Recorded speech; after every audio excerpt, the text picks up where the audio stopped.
Nicolae Ceausescu fue el último dictador comunista de Europa. Pero su régimen fue mucho más que una dictadura comunista.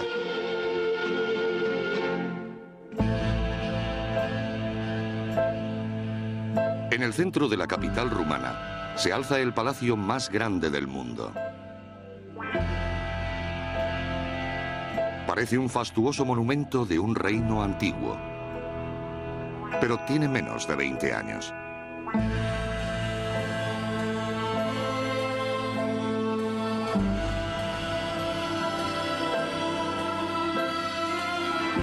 Rumanía es uno de los países más pobres de Europa. Pero hasta finales de los años 80, sus polvorientos bulevares fueron el telón de fondo de uno de los regímenes más exóticos que haya visto Europa.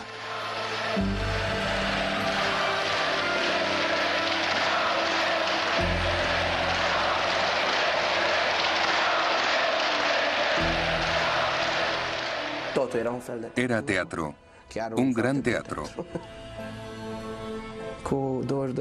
22 millones de espectadores aplaudiendo. Nos apodábamos los aplaudidores. Solo había un artista, o quizá dos, una pareja.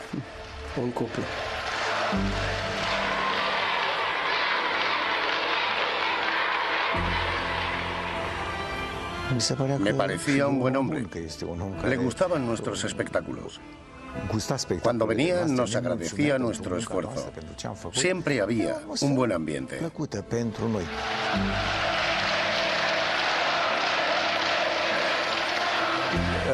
No se deben sacar conclusiones precipitadas. El tiempo confirmará su lugar en la historia. No puedo negar la grandeza de Ceausescu. Fue un importante hombre de Estado. La Rumanía de Nicolae Ceausescu era ensalzada con aparatosos espectáculos teatrales. Todo el país era el escenario. Cada habitante tenía su papel de figurante. Pero solo había una estrella. Nicolae Ceausescu, el rey del comunismo.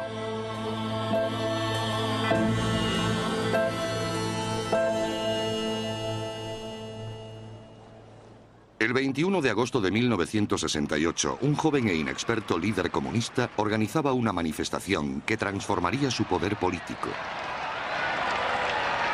Nicolae Ceausescu, hijo de un campesino rumano, llevaba 3 años en el poder.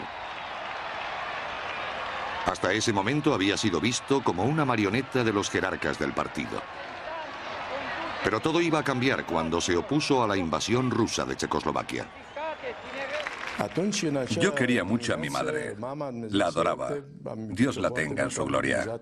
Esa mañana, ella volvía del mercado con una bolsa de cerezas. Y cuando cruzó la puerta gritó: Cornelius, hijo, los rusos han entrado en Checoslovaquia. Decidimos que Ceausescu declarara públicamente que abriríamos fuego si ocupaban un solo kilómetro de territorio rumano.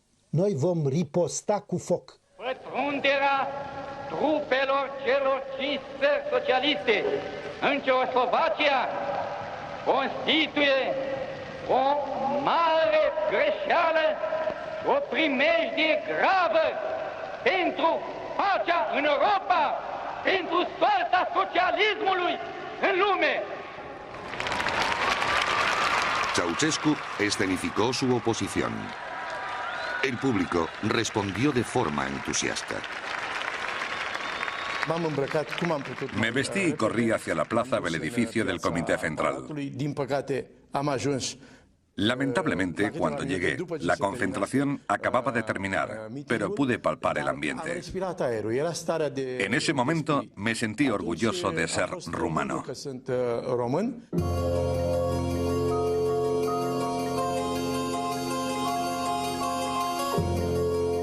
La oposición de Ceausescu a Moscú le lanzó a la escena internacional.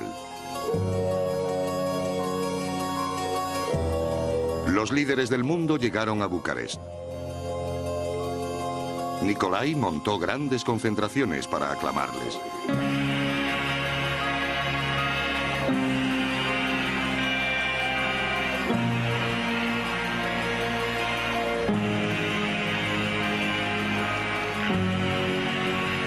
Fue un espectáculo increíble, pero en el fondo era algo más que un espectáculo.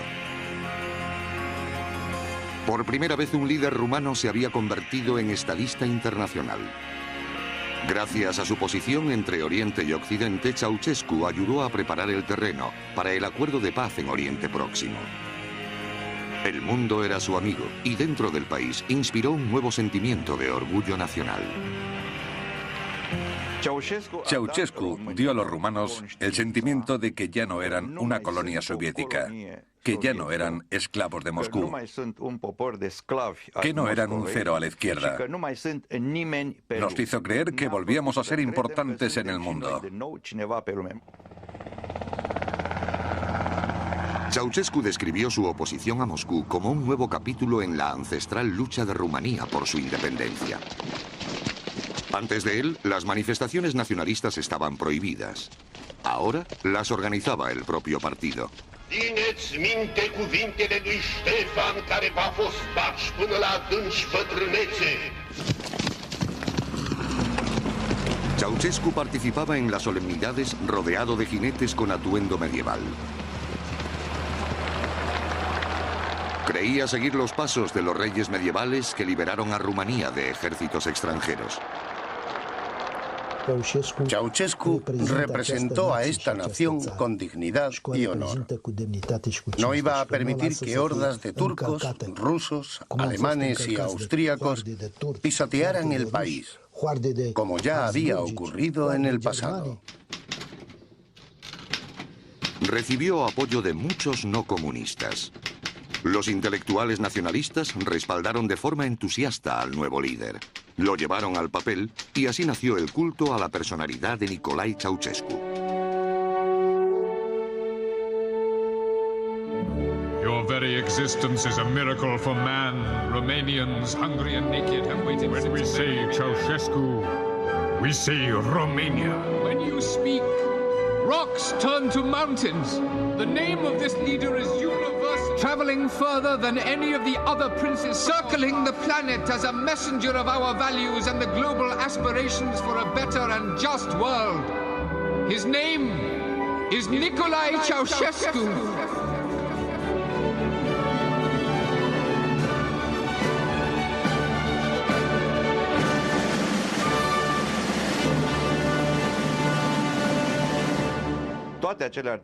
Todas las loas que le compuse tenían un propósito muy concreto. Usé Ceausescu como una especie de sello, un vehículo para mi propio mensaje que era el nacionalismo. Lo usamos como un camello al que le pusimos nuestras ideas en la joroba. Ceausescu no solo miraba al pasado de Rumanía, modernizó e industrializó el país. Invirtió en nuevas grandes fábricas y los grupos aficionados de trabajadores lo celebraron.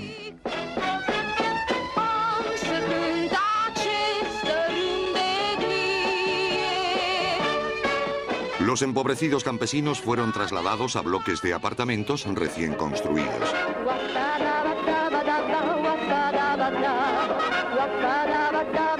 Uno de los países menos desarrollados de Europa avanzaba rápidamente para dejar de serlo. Teníamos todo lo que necesitábamos, materias primas y herramientas. Las herramientas eran mejores en aquellos días. Nos cuidaban mucho. Si tenías que ir al hospital, no era como ahora, que tienes que sobornar a todo el mundo. Todo estaba mejor organizado.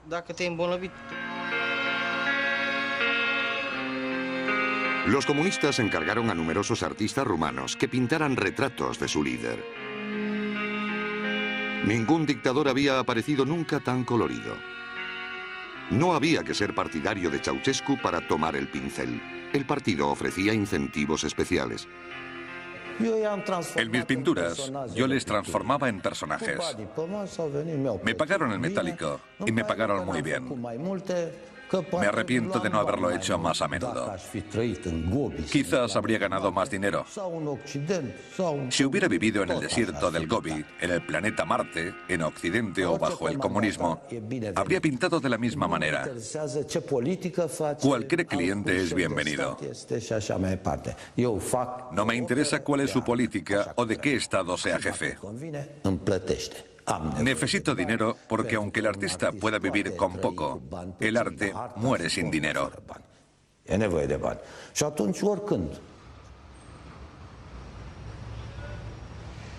Las ambiciones artísticas de Ceausescu iban más allá de los cuadros, las canciones y los poemas. Quería comunicar a una escala diferente. En estadios.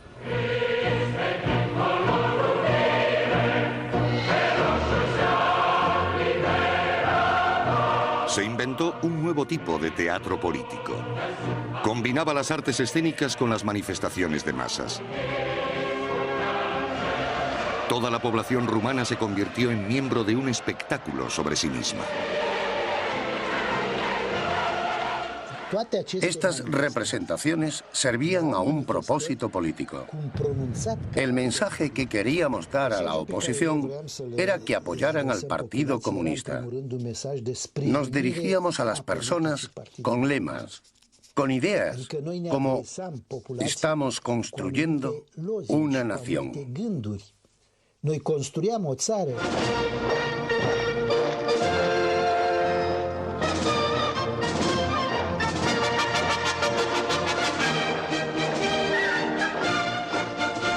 Nos sacaban de la fábrica 2 meses antes del espectáculo y ensayábamos en el estadio 8 horas al día con 2 descansos.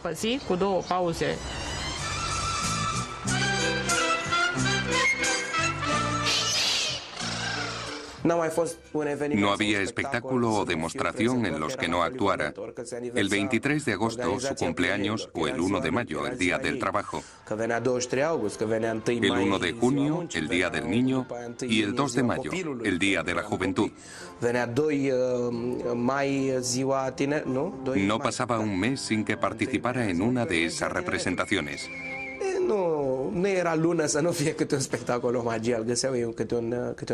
Y así fue toda mi infancia.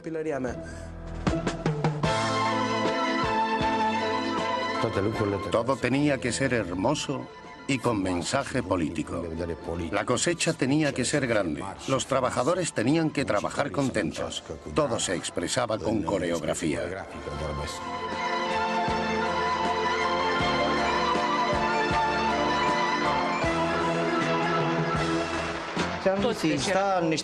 A veces llevábamos monos y cascos para representar a la clase obrera, a mineros del carbón o a trabajadores de las fábricas. Otros vestían uniformes militares.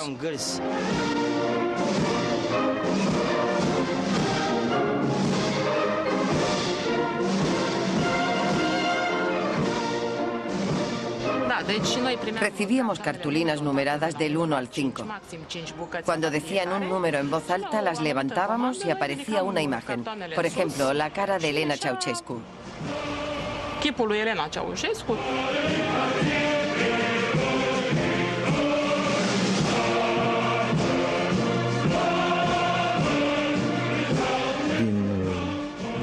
Alrededor del campo había unas marcas de colores.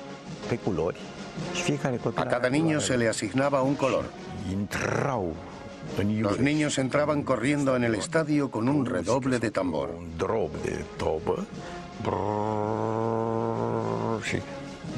Cuando sonaba la señal, se agachaban y se podía leer su nombre.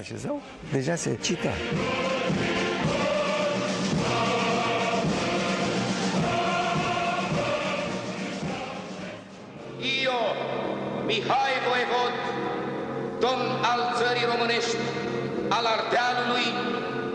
Las escenas históricas narraban una historia de lucha. El caudillo de Cebal había combatido a los romanos, como Ceausescu había hecho frente a los rusos. Esteban el Grande y Miguel el Valiente habían unido Rumanía. Era fácil de entender.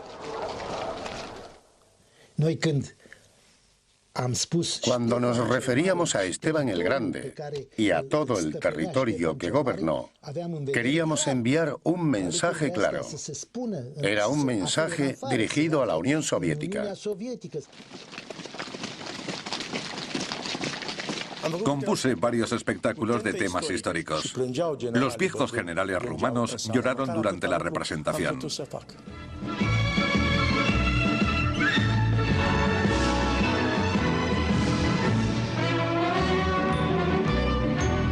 También hubo respuestas menos emotivas.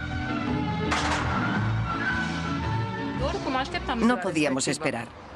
Queríamos ver cómo había quedado todo. Cuando lo veías desde arriba resultaba muy bonito.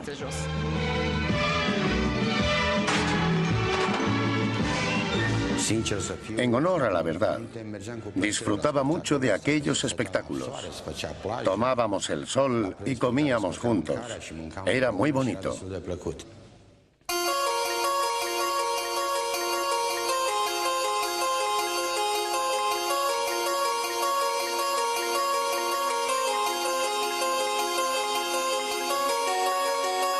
Casi todo el mundo en el estadio tenía un papel que interpretar. Ceausescu y el Comité Central eran meros espectadores. Pero al final del espectáculo, algo extraño ocurría. Todos los artistas y el público se daban la vuelta y aplaudían a Nicolae Ceausescu y su esposa. Los actores se habían convertido en público y el público en actores.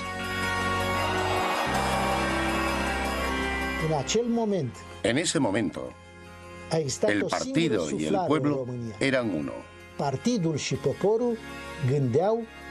Pensábamos y respirábamos juntos. El liderazgo de Ceausescu reflejaba el talante del pueblo y disfrutábamos de un apoyo completo.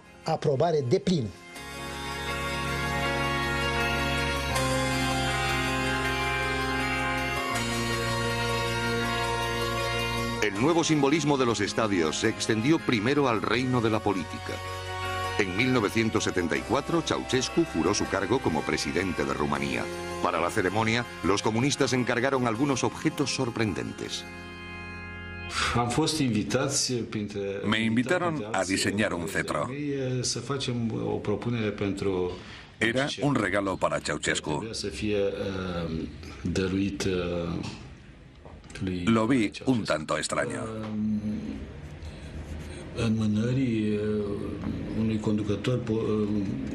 Sobre todo por regalarle un cetro a un líder comunista. Al final acepté. Echaba de menos los días en que Rumanía era un reino. În nume de Marii Adunări Naționale, vă rog să primiți simbolurile demnității și prestigiului, ale puterii de stat, ale autorității suverane a poporului român, ale voinței sale de a se dezvolta liber și independent pe calea socialismului și comunismului.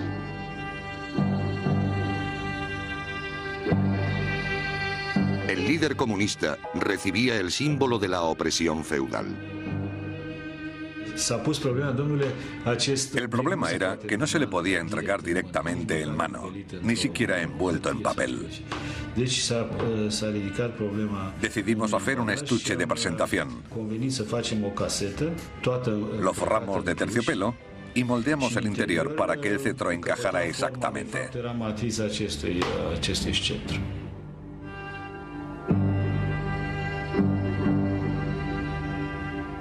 La concepción teatral de Ceausescu se extendía más y más. Los medios de comunicación reproducían la imagen de Rumanía representada en los estadios.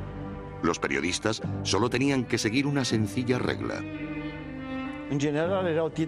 Los titulares eran de este tipo: logros majestuosos, la era de Nicolae Ceausescu, la era de los logros más importantes de la historia de Rumanía.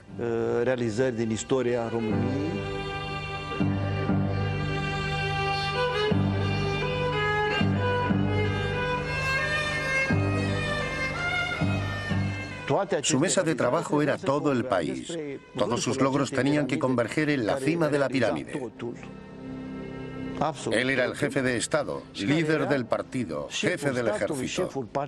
Él era Nicolae Ceausescu.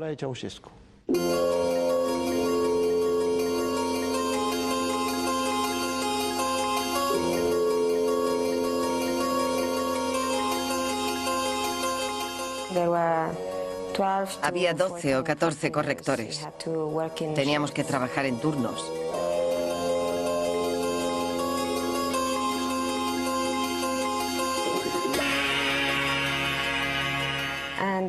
La labor principal era leer todos los artículos y asegurarnos de que todas las palabras estuvieran bien escritas. Y especialmente los nombres de Nicolae y Elena Ceausescu.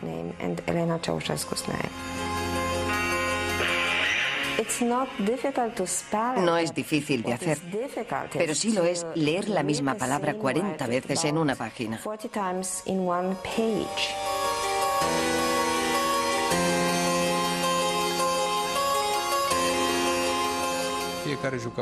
Todo el mundo interpretaba un papel. El periodista debía hacer ciertas preguntas a las que nadie ponía objeciones y el entrevistado respondía lo que el periodista y los líderes del partido esperaban de él. Am urmărit cu profundă satisfacție patriotică magistralul raport expus de secretarul general al Partidului Comunist Român, tovarășul Nicolae Ceausescu, raport în care și noi, constructorii, ne regăsim în amplele programe de dezvoltare a investițiilor din țara noastră. No se podía cometer ningún error. Las reglas eran claras. No mostrar lo que se suponía que no debía estar ahí. No mostrar su lado izquierdo. Si se tomaba el ángulo equivocado, se veía la piel llena de manchas de un anciano con problemas hepáticos. Ceausescu solía tartamudear un poco, cuando decía gente, sobre todo. No debía vérsele hablando ni compartiendo impresiones con el Comité Central. Solo se le podía mostrar aplaudiendo o sonriendo. Había un clásico que era el momento en que los niños se acercaban a él para regalarle flores. Ese momento era obligatorio. Quise ser periodista desde pequeño. Podría haber trabajado en un periódico menos importante y probablemente me hubiera sentido más respaldado. Pero sentí una cierta satisfacción de que la gente me viera en televisión. Ahora me siento un poco culpable porque nadie me obligó a trabajar aquí.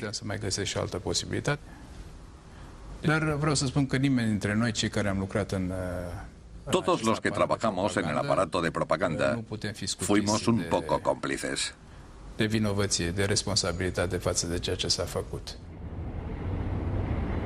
El Estado no confiaba solo en la ambición o patriotismo de sus ciudadanos. Los que no podían encontrar razones para hacer lo que se les pedía, recibían la ayuda de la policía secreta.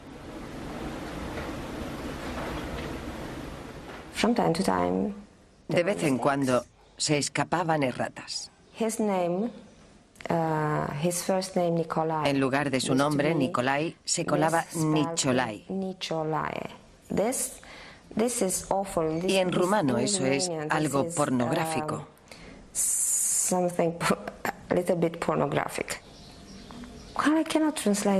No lo puedo traducir. Sería como pene o algo así.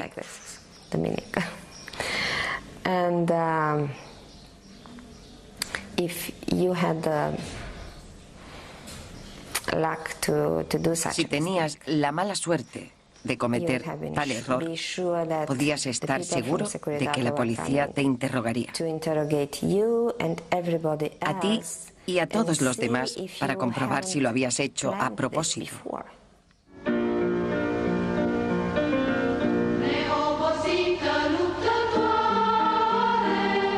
La La esposa de Ceausescu, Elena, disfrutaba de su propio papel en el teatro viviente de Rumanía.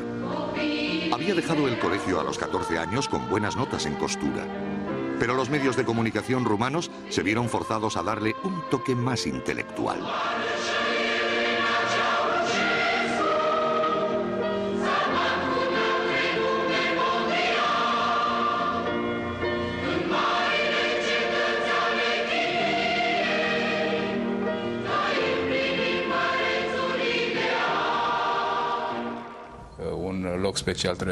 La camarada Elena Ceausescu debía tener un papel especial, principalmente en ciudades donde había investigación científica o académica. Su nombre debía ir asociado a la ciencia, la educación y la cultura. No se podía decir simplemente la camarada Elena Ceausescu. Había que utilizar la famosa expresión científica de fama mundial.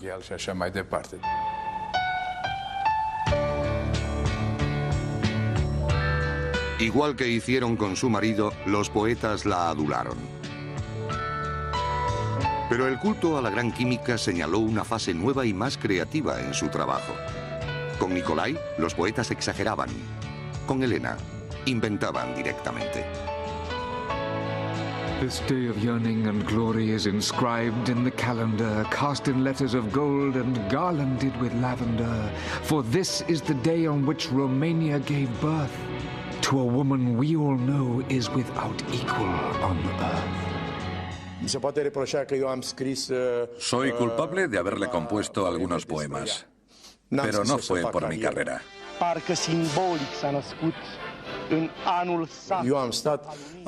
Yo vivía en el 8º piso de un bloque de la periferia de Bucarest. Lo hice porque intentaba convencerla de que apoyara la cultura rumana. Intentaba domesticarla. Como en una obra de Shakespeare. La fierecilla domada. No podía aprenderme un poema porque era sobre Elena Ceausescu. No lograba que me entrara en la cabeza. Me enfadaba y me negaba a aprender esa tontería en la que no creía. Había palabras y expresiones como brillante, ingeniosa, lo fantástica que era. Todo era una estupidez colosal. Mi madre me llevó a un lado y me preguntó si estaba loco. Si no lo hacía, nos arrestarían a todos. Y me pidió que cuando dijera frases como amante madre o científica de fama mundial, pensara en ella, en mi madre. Lângă marea lui iubire pentru om și pentru țară, e tovarășa Elena Ceausescu, militant și om de știință, ce în lupta comunistă și-a pus viața cu credință, devenind, prin fapta vieții, eroină legendară. Solo un país en el mundo honra a su jefe de Estado con una pompa y boato que rivalizó con la de Rumanía. En 1978, el gobierno británico invitó a Ceausescu. Dijo que si iba a Gran Bretaña sería solo en visita de Estado. Quería ser bien tratado. Prințul Charles al țării Galilor, Wales, prințesa Anne, prințesa Margaret, ducele și ducesa de Kent.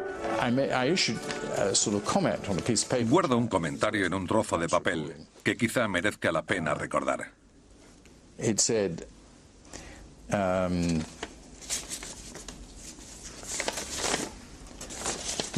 Mi secretario privado dijo, el doctor Owen ha comentado sobre esta visita, ¿quién aprobó esto? Si he sido yo, me arrepiento de ello.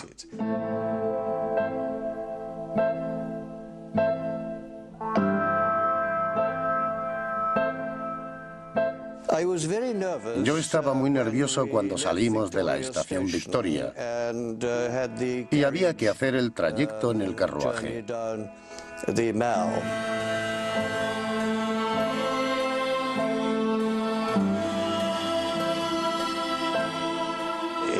De haberse producido abucheos, hubiera causado una muy mala impresión.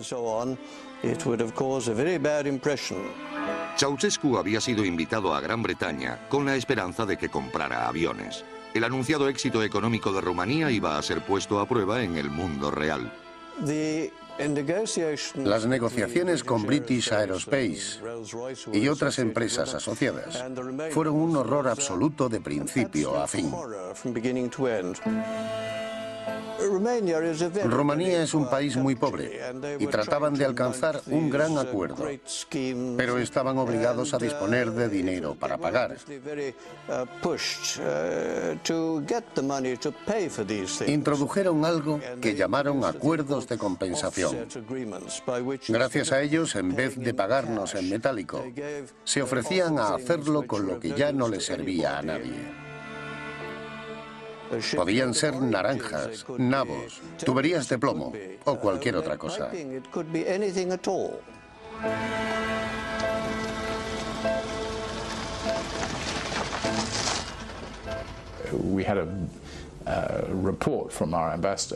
Nos llegó un informe de nuestro embajador en el que nos dejó absolutamente claro que era el peor régimen dictatorial del mundo. Supongo que sabía por qué lo decía. Y también describía a la señora Ceausescu como una víbora. Había que cuidar especialmente a la señora Ceausescu. En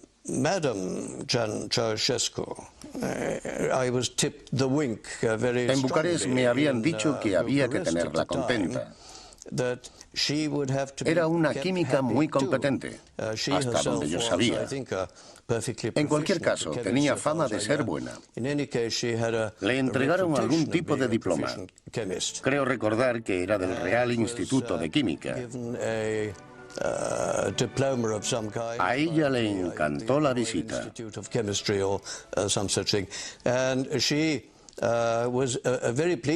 Él estaba encantado de que ella fuera feliz. Y nosotros estábamos felices de que ella estuviera encantada.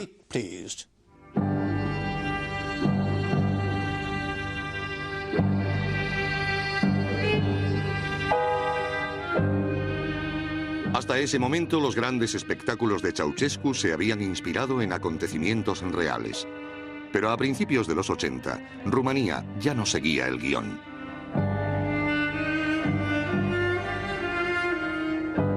Las nuevas fábricas se habían quedado obsoletas. La crisis del petróleo encarecía la energía. Había escasez de alimentos y cortes de electricidad. Pero también había una solución: reescribir la realidad.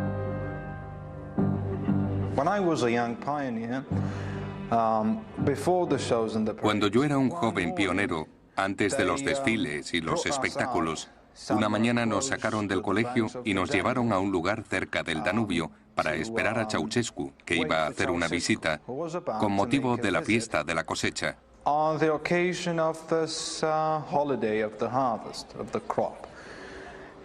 Nos tuvieron esperando hasta las 6 de la tarde, hasta que al final hizo aparición en su helicóptero. Estrechó las manos de algunas personas y se fue a visitar una gran exposición con los productos de las cosechas, excepto algunos de ellos como maíz, repollos y melones. El resto estaban hechos de poliestireno y madera, materiales parecidos al plástico, pintados para darle buen aspecto.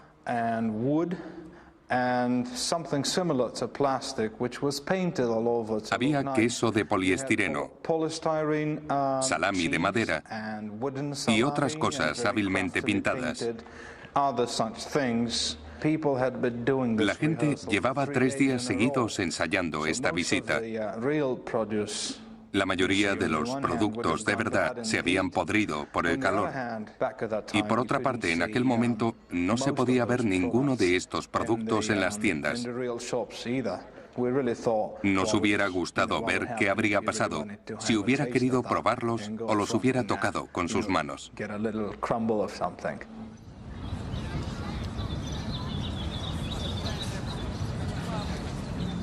Según los periódicos, la economía rumana seguía creciendo rápidamente.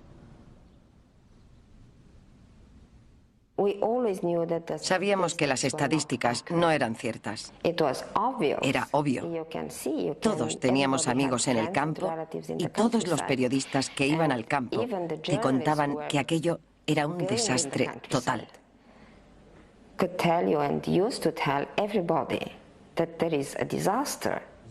¿Se podía confiar en las estadísticas que daba Ceausescu en los años 80? ¿Qué estadísticas? ¿Por qué basarlo todo en estadísticas? Si alguien pregunta si eran reales, le diría que había que basarse en hechos. No había suficiente agua para lavarnos.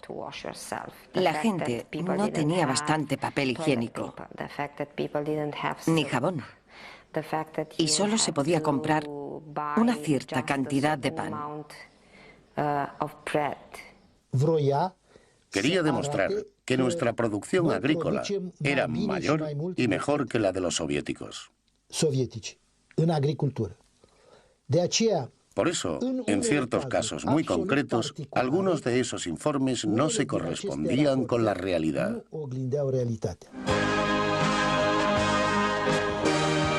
En los años 80 los espectáculos se multiplicaron y se hicieron más complejos.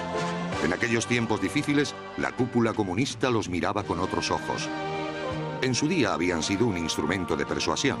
Ahora eran una fuente de consuelo. En honor a la verdad, creo que a una gran parte de la población le gustaban esos espectáculos. Eran de buen gusto. En ellos trabajaban los mejores directores, lo mejor del teatro y los mejores poetas.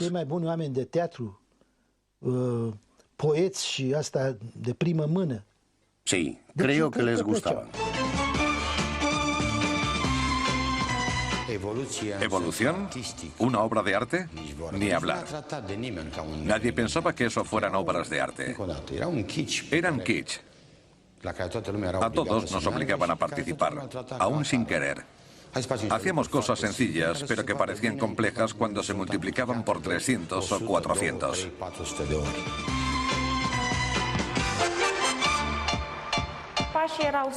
Los pasos eran muy sencillos. Íbamos segando así.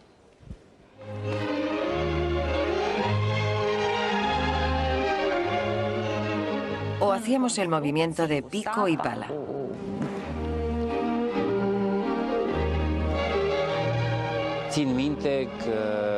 El 23 de agosto se hizo una escenificación sobre Decebal y Trajano. Trajano tenía que matar a Decebal. Cuando vi el ensayo empecé a pensar cómo podría emitirlo por televisión. En el momento en que el actor clava su espada a Decebal, hice un plano abierto para que la gente no viera el horror de esa escena.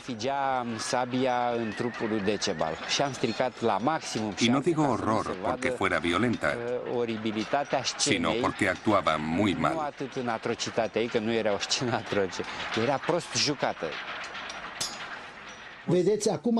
Hoy, la gente dice que los últimos 45 años de historia rumana con los comunistas fueron un desastre.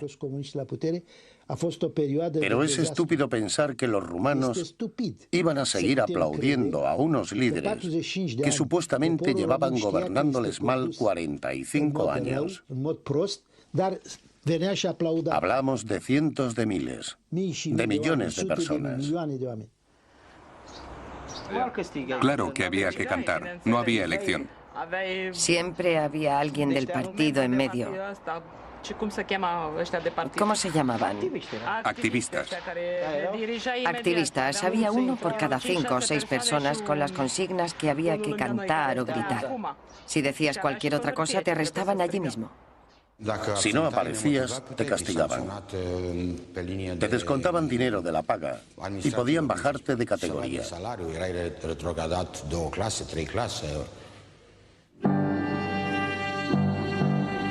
Rumanía vivía una catástrofe económica. Pero, ¿de quién era la culpa? Ceausescu decía que de los extranjeros, concretamente de los bancos internacionales que no le prestaban dinero. Él tenía la solución. Había que exportar productos agrícolas para pagar la deuda externa de Rumanía, que ascendía a 10.000 millones de dólares. En el país, los estantes de los supermercados estaban vacíos. Los rumanos demostraron valor. Cuando el mundo financiero intentó asfixiarnos, nos apretamos el cinturón, pasamos hambre y pagamos. Era una guerra por la dignidad. Una guerra porque los países se levantaran y demostraran que podían ser autosuficientes. No ser asfixiados por la globalización que ahora está ahogando el planeta. Los rumanos fuimos los primeros en empezar la lucha. En el pasado luchamos contra el imperialismo otomano y soviético, ahora contra la globalización.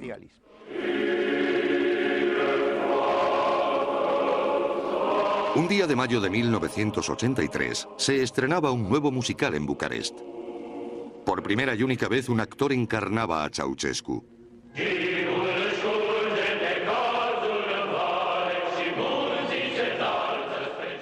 Yo interpretaba a Ceausescu. Tuve largas conversaciones con un director de teatro que me dijo que él llegó a creer en el comunismo. Creyó estar construyendo el socialismo en Rumanía y lo hizo con el corazón. Intenté imaginarme a mí mismo en esa situación para meterme en el personaje.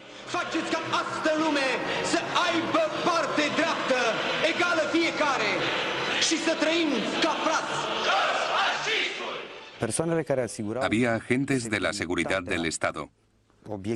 Todos necesitaban un pase para entrar y te cacheaban en la entrada. Empezaron a confundirme con el personaje que estaba interpretando. Eso me estresaba y comencé a volverme paranoico. Cuando llegaba, los agentes de la seguridad me hacían el saludo militar. Había un grupo de bailarinas a las que conocía de un trabajo anterior. Una de ellas era buena amiga mía. Un día salimos a fumar un cigarrillo durante un descanso y se sentó en mis rodillas. Fumamos y volvimos a entrar. Entonces vino un coronel y me dijo que tuviera un poco más de cuidado. Porque yo no era como los demás. Y era una vergüenza que al camarada Ceausescu se le viera con una bailarina en el regazo, porque se podía malinterpretar la situación.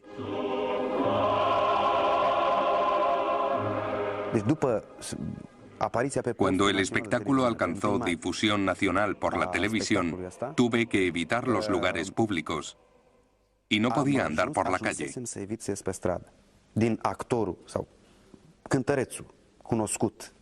Había pasado de un actor y cantante desconocido para la mayoría del público a ser el gran Ceausescu. Algunas personas me miraban con repulsión por la calle. Me decían, te hemos visto interpretar a Ceausescu.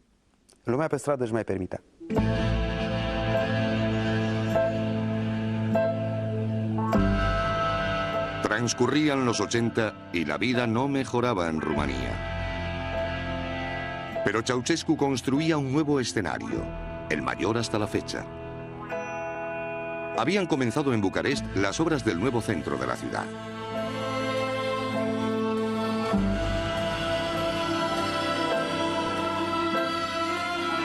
Fueron destruidos muchos edificios históricos.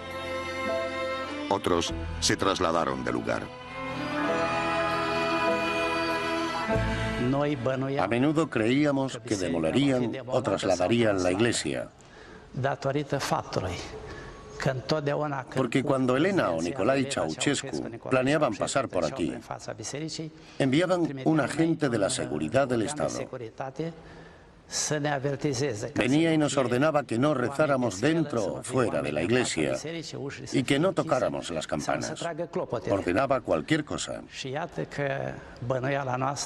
Finalmente, en 1986, Nicolae Ceausescu decretó que la iglesia debía desplazarse 23 metros más atrás y que se construyera un bloque de apartamentos alrededor para que no pudiera ser vista desde la calle.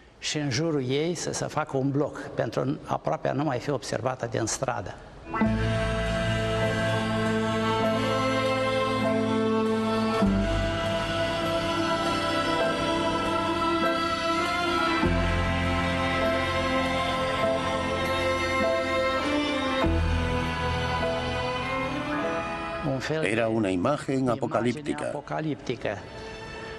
Había excavadoras en las verjas de la iglesia. Había hordas de obreros y montones de escombros.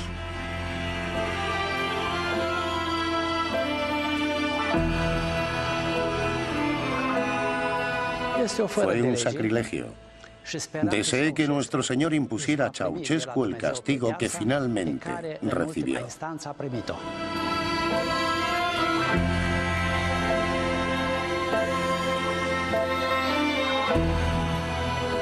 Ceausescu seguía su guión. Un rey antiguo guiaba a su pueblo hacia una era moderna.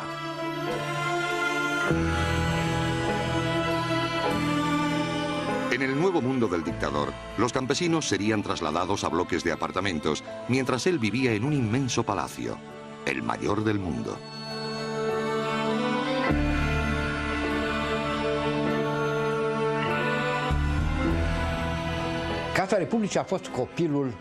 El palacio era obra de Ceausescu. Llegaba a visitarlo hasta 3 veces al día, incluso los domingos. Se consideraba constructor y diseñador de esta edificación faraónica. El palacio de Ceausescu estaba cerca de nuestra casa. Vivíamos en casas antiguas y eso le sorprendió mucho. Dijo que parecíamos un poblado de gitanos. Entonces nos dijeron que las iban a demoler. No quedó un centímetro del palacio sin adornos. Se decoró tanto como fue posible. Los costes no importaban. No hay un solo objeto importado en el edificio. Todo se hizo en el país. Si necesitábamos un solo objeto del extranjero, construíamos una fábrica para hacerlo, porque no nos estaba permitido importar nada. La idea era demostrar que los rumanos podíamos hacer lo mismo que el resto de los europeos sin su ayuda. Dijeron que nos iban a conceder un apartamento de 2 habitaciones para 3 personas y que podríamos ser vecinos de la ciudad. Cualquiera podría haber entendido los planos arquitectónicos, pero ellos no. Lo que se construía un día, lo demolíamos al siguiente y lo cambiábamos y reconstruíamos después. Eso fue así siempre. Hubo algunas escaleras que se cambiaron, se demolieron 2 veces y finalmente se volvieron a construir. Ninguno de los apartamentos tenía la fontanería de los baños. Detrás de cada bloque había una letrina exterior, una para cada planta. Era como estar en el campo. Los ancianos no podían andar tanto, así que se veían obligados a hacer sus necesidades en un cubo que teníamos que sacar por las mañanas. Hicimos la tercera alfombra más grande del mundo. Puesta en el suelo, era tan pesada que no se podía enrollar.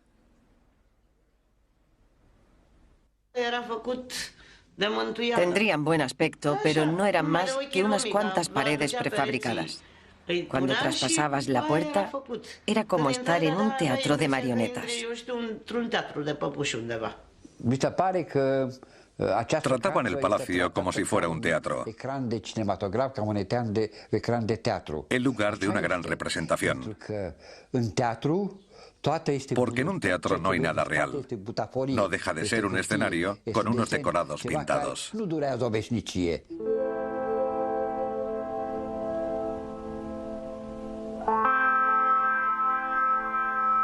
Los rumanos llevaban mucho tiempo viviendo sin agua corriente, calefacción o electricidad. Hacían colas para todo.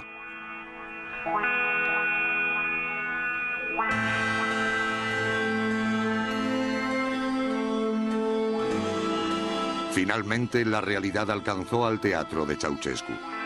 Cuando se hizo el último desfile, ni siquiera el espectáculo fue real. Cuando pasábamos, agitábamos las manos y él nos devolvía el saludo. Pero las canciones y gritos llegaban de los altavoces. Nosotros ya no decíamos esas cosas.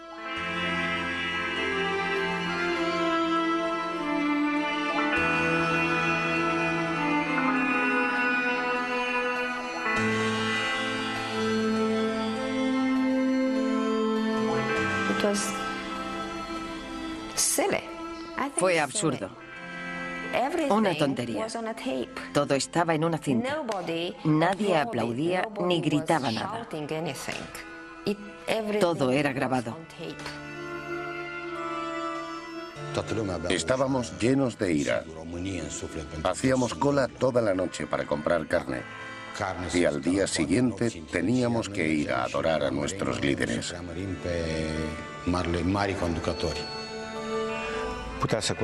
Un espectáculo pequeño podía costar $250.000 de euros. Era mucho dinero en aquel momento. No nos gustaba aquel régimen. Queríamos algo mejor. Estábamos hartos de tanta propaganda patriótica en televisión. Queríamos ver fútbol en vez de tanto programa patriótico. Cada vez había menos razones para que políticos y poetas continuaran respaldando a su líder. Pero había una que eclipsaba al resto.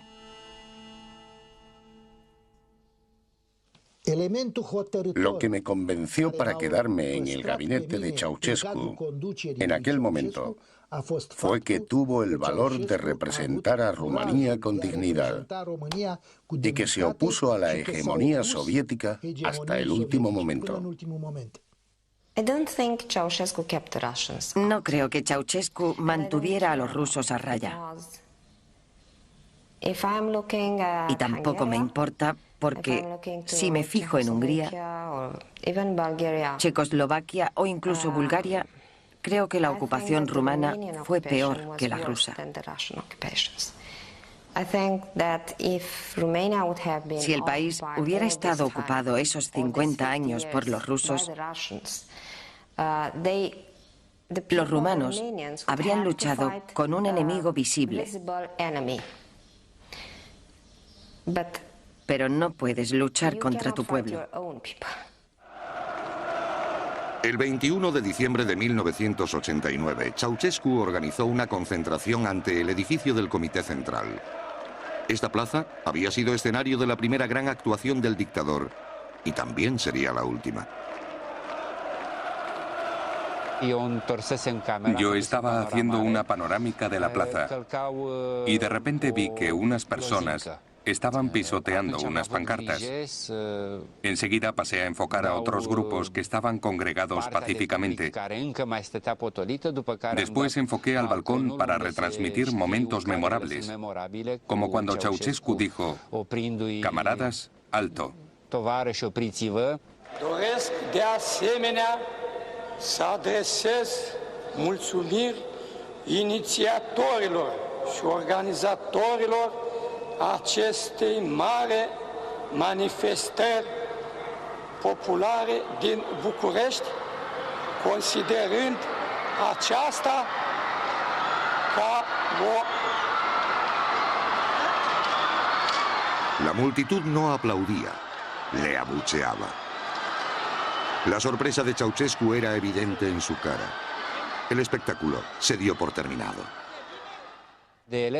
Oí susurrar a Elena Ceausescu: "Dales 100 más". Entonces empezó a hacer promesas para callarles. Pero la gente ya no le escuchaba ni se creía sus promesas de 100 más, que significaba 3 kilos de carne más, porque sabían que era imposible encontrarla.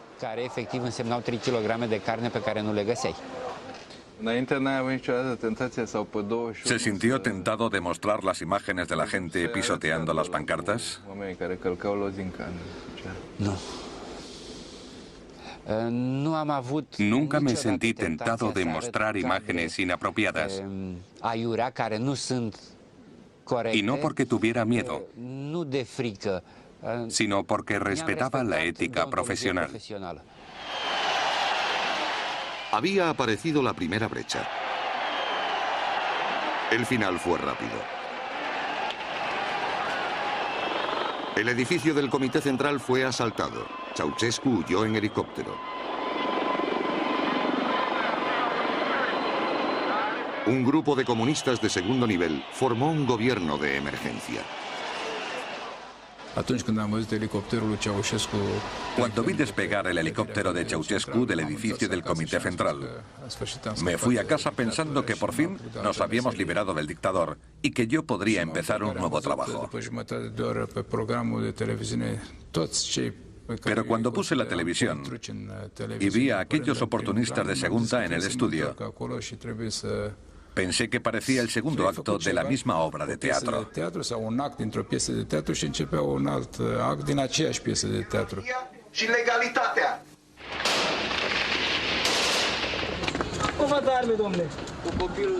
Había peleas en las calles entre los revolucionarios y las facciones aún leales al dictador.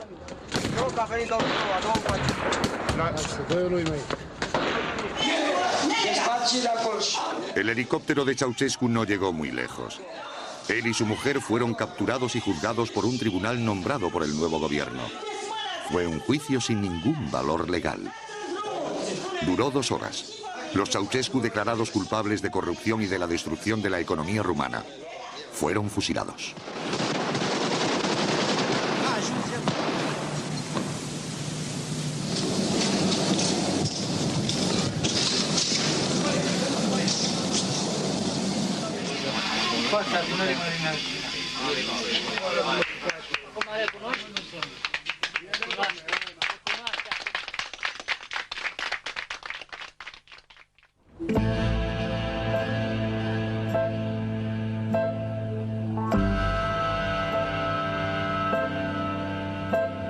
Diez años después de la revolución, Rumanía vive en democracia. Pero las decisiones que toman los rumanos son similares a las que tomaron por ellos. El partido mayoritario del Parlamento es el comunista. El segundo es nacionalista y está encabezado por un conocido poeta. Ceausescu fue un gran hombre de Estado. ¿Qué hacemos con él? ¿Quieren que le olvidemos? ¿Que le desmitifiquemos? ¿Que le fusilemos una segunda vez? Fue una gran figura de la historia de este país. Si no, pregúntenle a la distinguida reina de Inglaterra. ¿Por qué le llevó en su carruaje? Si no le hubiera concedido los mayores honores del Imperio Británico, los pobres rumanos nunca nos habríamos dado cuenta de lo importante que era Ceausescu.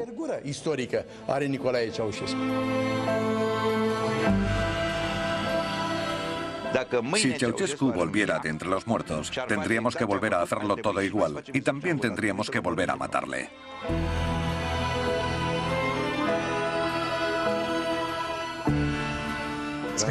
El espectáculo estaba preparado. Se habían hecho los preestrenos, pero la mayoría de los jóvenes salieron y se unieron a la revolución. Se subieron a los tanques e irrumpieron en el edificio del Comité Central. Habría sido un buen espectáculo. En el aspecto visual, habría sido espectacular.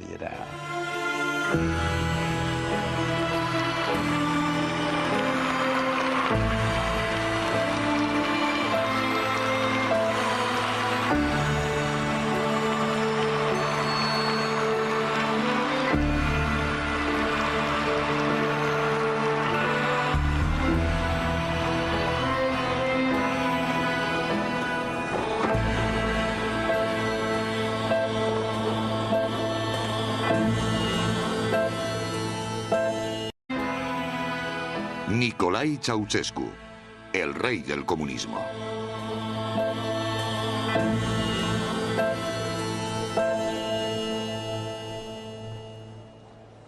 El 21 de agosto de 1968, un joven e inexperto líder comunista organizaba una manifestación que transformaría su poder político. Nicolae Ceausescu, hijo de un campesino rumano, llevaba 3 años en el poder. Hasta ese momento había sido visto como una marioneta de los jerarcas del partido. Pero todo iba a cambiar cuando se opuso a la invasión rusa de Checoslovaquia. Yo quería mucho a mi madre. La adoraba. Dios la tenga en su gloria. Esa mañana, ella volvía del mercado con una bolsa de cerezas. Y cuando cruzó la puerta gritó: Cornelius, hijo, los rusos han entrado en Checoslovaquia. Decidimos que Ceausescu declarara públicamente que abriríamos fuego si ocupaban un solo kilómetro de territorio rumano. Noi vom riposta cu foc. Pătrunderea trupelor celor 5 țări socialiste în Ceoslovacia constituie o mare greșeală, o primejdie gravă pentru pacea în Europa, pentru soarta socialismului în lume. Ceaușescu escenificó su oposición. El público respondió de forma entusiasta. Me vestí y corrí hacia la plaza del edificio del Comité Central. Lamentablemente, cuando llegué, la concentración acababa de terminar, pero pude palpar el ambiente. En ese momento me sentí orgulloso de ser rumano.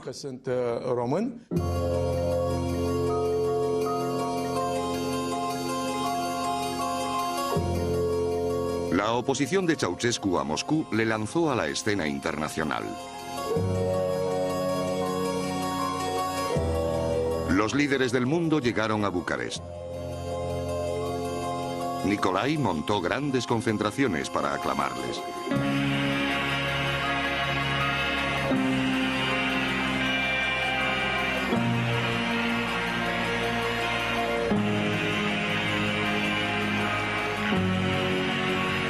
Fue un espectáculo increíble, pero en el fondo era algo más que un espectáculo. Por primera vez un líder rumano se había convertido en estadista internacional. Gracias a su posición entre Oriente y Occidente, Ceaușescu ayudó a preparar el terreno para el acuerdo de paz en Oriente Próximo. El mundo era su amigo y dentro del país inspiró un nuevo sentimiento de orgullo nacional. Ceaușescu dio a los rumanos el sentimiento de que ya no eran una colonia soviética, que ya no eran esclavos de Moscú, que no eran un cero a la izquierda. Nos hizo creer que volvíamos a ser importantes en el mundo. Ceaușescu describió su oposición a Moscú como un nuevo capítulo en la ancestral lucha de Rumanía por su independencia. Antes de él, las manifestaciones naționalistas estaban prohibidas. Ahora las organizaba el propio partido. Țineți minte cuvintele lui Ștefan, care v-a fost baci până la adânci bătrânețe.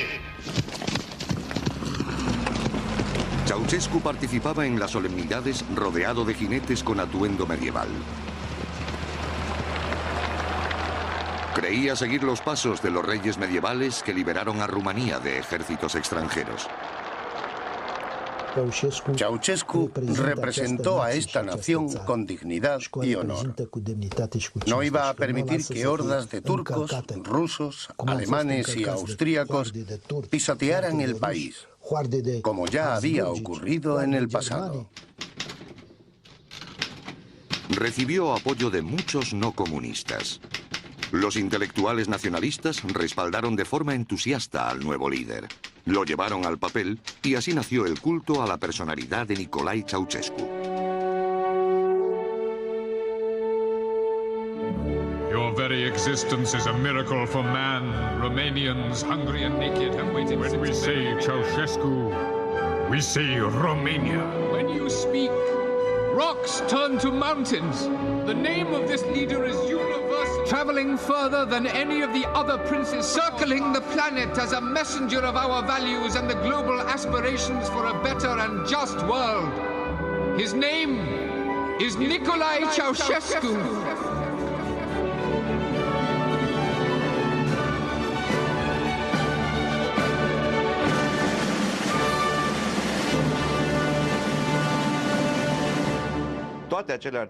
Todas las loas que le compuse tenían un propósito muy concreto. Usé Ceaușescu como una especie de sello, un vehículo para mi propio mensaje que era el nacionalismo. Lo usamos como un camello al que le pusimos nuestras ideas en la joroba. Ceaușescu no solo miraba al pasado de Rumanía, modernizó e industrializó el país. Invirtió en nuevas grandes fábricas y los grupos aficionados de trabajadores lo celebraron.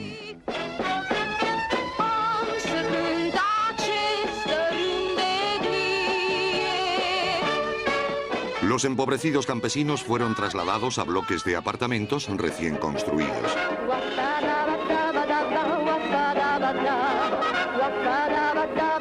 Uno de los países menos desarrollados de Europa avanzaba rápidamente para dejar de serlo.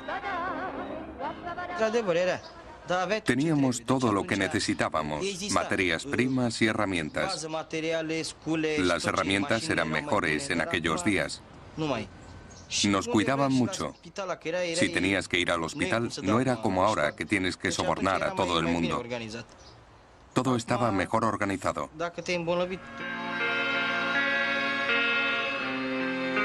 Los comunistas encargaron a numerosos artistas rumanos que pintaran retratos de su líder. Ningún dictador había aparecido nunca tan colorido.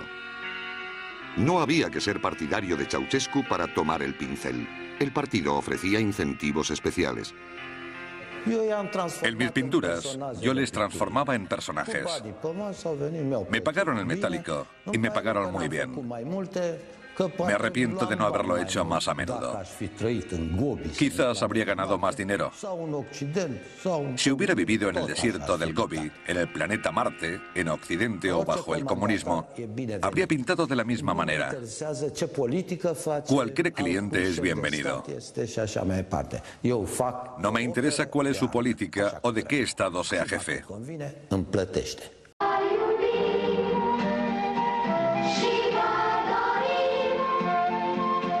Nicolae Ceausescu fue el último dictador comunista de Europa. Pero su régimen fue mucho más que una dictadura comunista.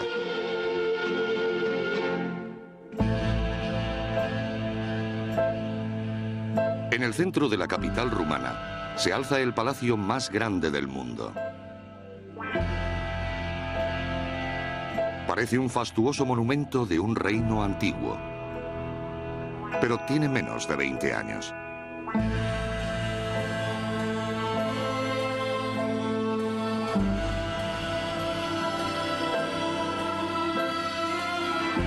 Rumanía es uno de los países más pobres de Europa.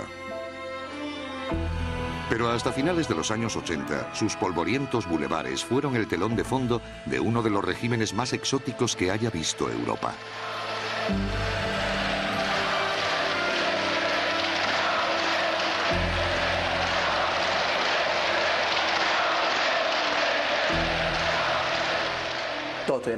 Era teatro, un gran teatro.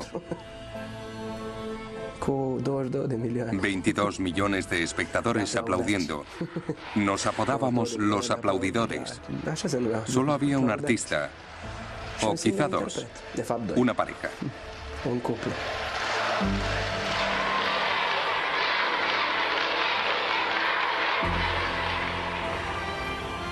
Me parecía un buen hombre. Le gustaban nuestros espectáculos. Cuando venía, nos agradecía nuestro esfuerzo. Siempre había un buen ambiente.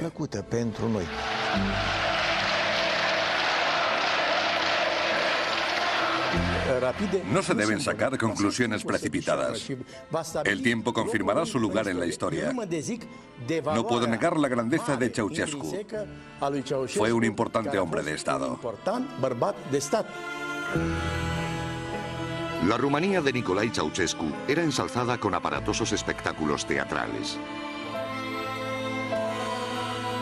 Todo el país era el escenario. Cada habitante tenía su papel de figurante, pero solo había una estrella.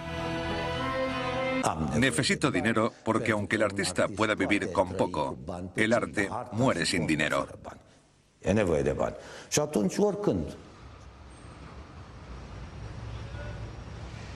Las ambiciones artísticas de Ceausescu iban más allá de los cuadros, las canciones y los poemas. Quería comunicar a una escala diferente. En estadios.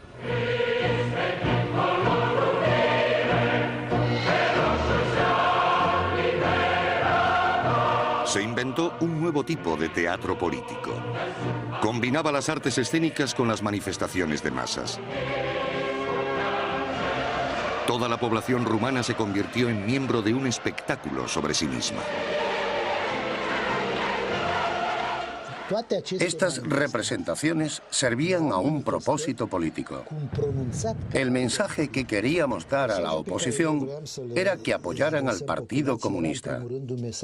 Nos dirigíamos a las personas con lemas, con ideas, como estamos construyendo una nación. Noi construiamo o țară.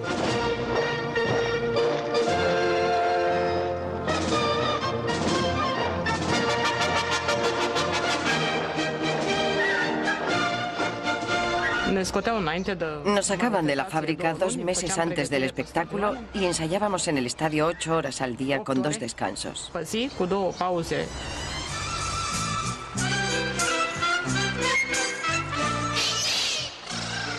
No había espectáculo o demostración en los que no actuara. El 23 de agosto, su cumpleaños, o el 1 de mayo, el Día del Trabajo. El 1 de junio, el Día del Niño, y el 2 de mayo, el Día de la Juventud. No pasaba un mes sin que participara en una de esas representaciones.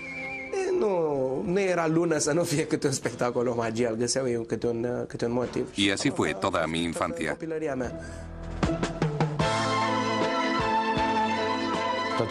Todo tenía que ser hermoso y con mensaje político.